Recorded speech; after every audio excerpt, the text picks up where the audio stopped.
Tapos na ang school year at nakahanap pa rin ako ng pagkakataon para mag-unwind. Nakapagpaalam naman ako sa aking department head for this at pumayag naman. Kasama ko ngayon ang aking mga kasamahan sa simbahan for this travel.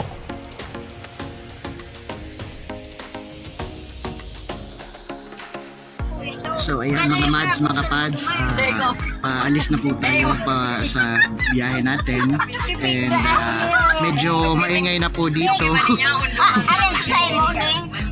Oya po ang bag ko. Yan po ang bag ko. Amen. Kami. Ayan. Mga 13 po kaming magkakasama ngayon, mga mads, mga pads. And yung kanyang workmate kasama ko namin. Si Ate Vic nasa yun. Let us not into temptation, but deliver us from evil. Amen.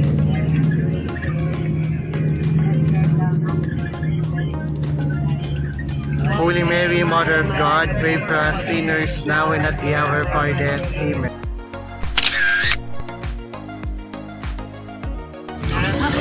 So eto na po mga mads, mga pads, na kukolekta na po ng aming kayamanan ngayon.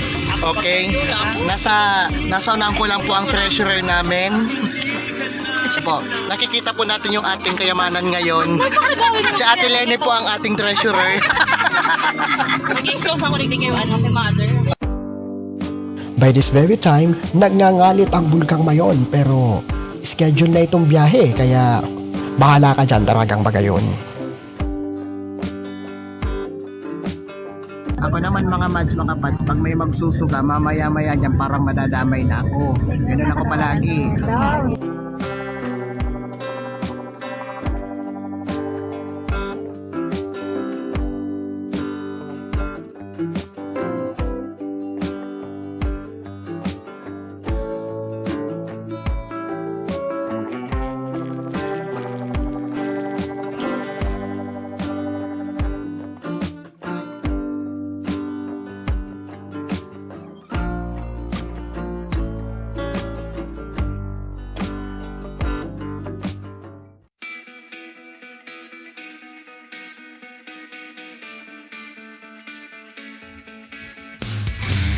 Good morning mga mads, mga pads. Pang ilang stopover na namin ito at hindi ko na ito mabilang. We are still in Laguna, baka nasa Cabuyao, Laguna yata tayo.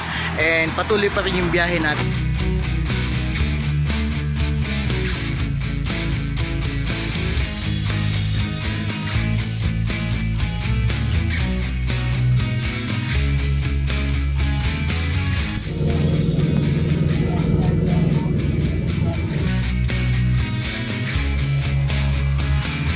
Waters of eternal life, grant we beseech thee that meditating upon these mysteries of the most holy rosary of the Blessed Virgin Mary. And yes, patuloy pa ang aming biyahe papuntang norte. Kita mo naman, sama-sama talaga kami rito. Well, solid pa north.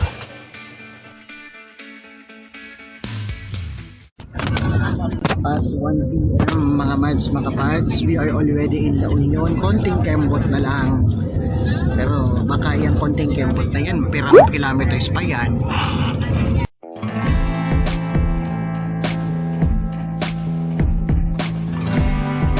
That very day, malayo si Bagong Chedeng sa may northern Luzon pero maulan. At kailangan naming dumaan sa isang alternative road dahil yung mga oras na yon, hindi maayos ang malapit na daanan. Kaya ang resulta, Pang ilang stopover na sa Tubabeng Gate, yan pa lang ang Baguio City. Natatanaw namin mga mads, mga pads. Tira na kaya, tira na. Subi! Nakakuha po kami ng laruan dito.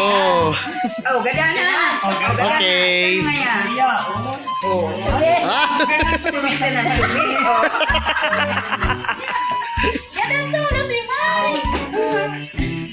Ay, ganda na.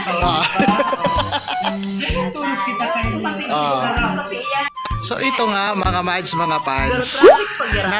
Nasa papunta po kami ng Baguio ngayon pero simbahan pa rin ang iniisip po namin. Yes po. Ano na so salmo? Ano na ang salmo sa aga? Yes. Ay ng tono. Mother!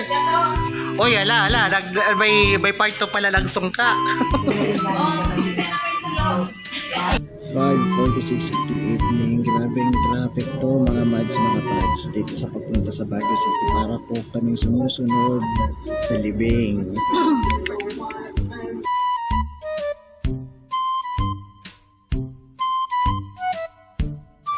And after 1,234 years, nakaabot rin kami sa aming destinasyon. Yun nga lang, almost one whole day, as in 24 hours ang naging biyahe namin from Bicolandia. Tumuloy na kami sa aming transient house at sino ba namang hindi mapapagod sa biyaheng yon.